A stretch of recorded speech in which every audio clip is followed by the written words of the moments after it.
Assalamualaikum warahmatullahi wabarakatuh teman-teman. Apa kabarnya hari ini? Semoga kita semua selalu dalam lindungan Allah Subhanahu wa Ta'ala. Amin ya Robbal 'Alamin. Sebelum kita belajar, mari kita berdoa terlebih dahulu ya. Bismillahirrahmanirrahim. Raditu billahi robba wabil islami dina wabi Muhammadin nabiyya wa rasula. Rabbi zidni ilman warzuqni fahman. Amin. Semoga apa yang kita pelajari kali ini dapat menjadi ilmu yang bermanfaat bagi kita semua. Kembali ke pembelajaran ya teman-teman. Kali ini kita akan belajar tentang teks petunjuk. Teks petunjuk berisi arahan untuk melakukan sesuatu. Teks petunjuk bertujuan untuk menjelaskan penggunaan atau pembuatan sesuatu. Kalimat yang digunakan dalam teks petunjuk berupa kalimat perintah. Berikut hal-hal yang perlu diperhatikan dalam membuat teks petunjuk. 1. Cara atau petunjuk disajikan secara berurutan. 2. Bahasa yang digunakan harus jelas dan mudah dipahami. Contoh teks petunjuk cara membuat kipas angin adalah sebagai berikut. Nah, teman-teman di sini ada 1, 2, 3, 4, 5, 6, 7, 8 langkah. Nah, langkah pertama itu biasanya kita disuruh untuk menyiapkan bahan-bahan yang dibutuhkan. Kemudian dilanjutkan dengan cara pembuatannya dari awal sampai akhir.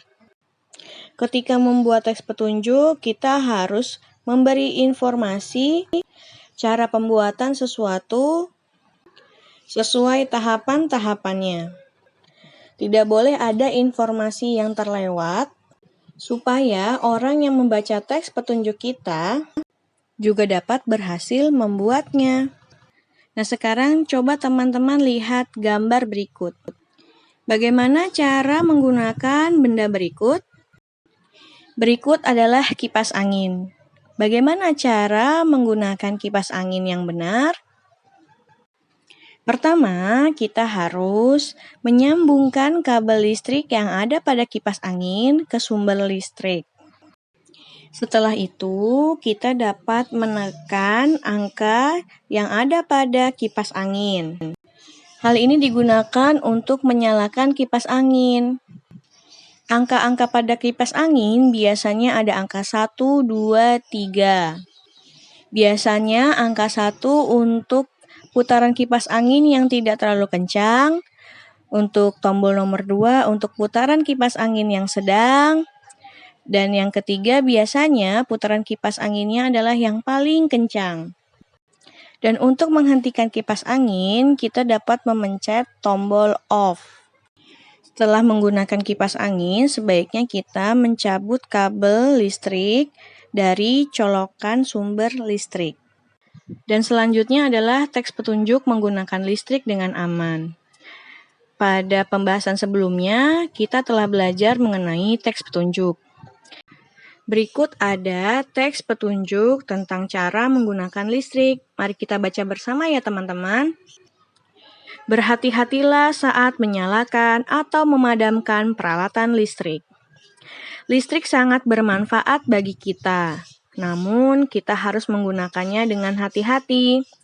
Mintalah bantuan orang tua saat menggunakan listrik. Kamu harus berhati-hati saat menyalakan atau memadamkan peralatan listrik supaya tidak tersengat aliran listrik. Pemakaian peralatan listrik yang salah juga dapat mengakibatkan kebakaran. Untuk mencegah hal tersebut, bacalah petunjuk menggunakan listrik yang aman berikut. 1. Menyalakan atau mematikan peralatan listrik dalam kondisi tangan kering. 2. Tidak mencolokkan banyak steker dalam satu stop kontak. 3. Memadamkan peralatan listrik setelah digunakan. 4. tidak meninggalkan peralatan listrik dalam keadaan menyala. Nah, teman-teman, tadi kita sudah membaca tentang cara menggunakan listrik yang aman. Dan sekarang kita akan belajar tentang membuat poster hemat energi. Sebelumnya, kita telah mengenal teks petunjuk. Teks petunjuk dapat disajikan dalam bentuk poster. Poster adalah karya seni berisi gambar dan kalimat ajakan di atas kertas berukuran besar yang digantung atau ditempel. Poster menggunakan kata-katanya yang singkat, padat, jelas, dan menarik. Berikut langkah-langkah membuat poster yang menarik. 1. Poster sebaiknya berwarna cerah karena akan menarik perhatian orang untuk membacanya. 2. Gambar atau tulisan dibuat sesuai tema dan ukuran poster. 3. Tulisan dibuat dengan kalimat efektif, singkat, dan jelas. Berikut contoh-contoh poster hemat energi ya teman-teman.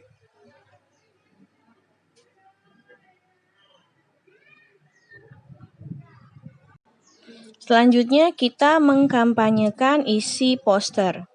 Kalian sudah mengetahui cara membuat poster. Poster akan lebih menarik jika terdapat gambar berwarna. Selain itu, tidak perlu banyak tulisan pada poster, karena fungsi tulisan hanya menjelaskan secara ringkas, tetapi memuat banyak informasi yang diperoleh oleh pembaca. Setelah poster selesai dibuat, poster dapat disampaikan kepada orang-orang sekitar atau disebut kampanye. Berikut cara mengkampanyekan isi poster dengan baik. 1. Pahamilah isi poster dengan baik. 2. Bicarakan isi poster dengan jelas dan efektif. 3. Sampaikan dengan bahasa yang baik dan santun, serta tidak terlalu cepat. 4. Bersikaplah tenang, percaya diri, dan berbicaralah dengan suara yang nyaring. Saat berkampanye, pembicara harus dapat menyampaikan isi poster kepada orang lain. Lakukan hal yang dapat menarik perhatian pendengar untuk melihat dan mendengarkan isi poster tersebut. Berikut adalah contoh mengkampanyekan poster hemat energi. Assalamualaikum warahmatullahi wabarakatuh. Nama saya Rina. Saya akan mengkampanyekan poster tentang hemat energi. Matikan lampu kalau tidak dipakai. Jika kalian setuju, mari kita lakukan bersama. Sekian kampanye poster dari saya. Wassalamualaikum warahmatullahi wabarakatuh.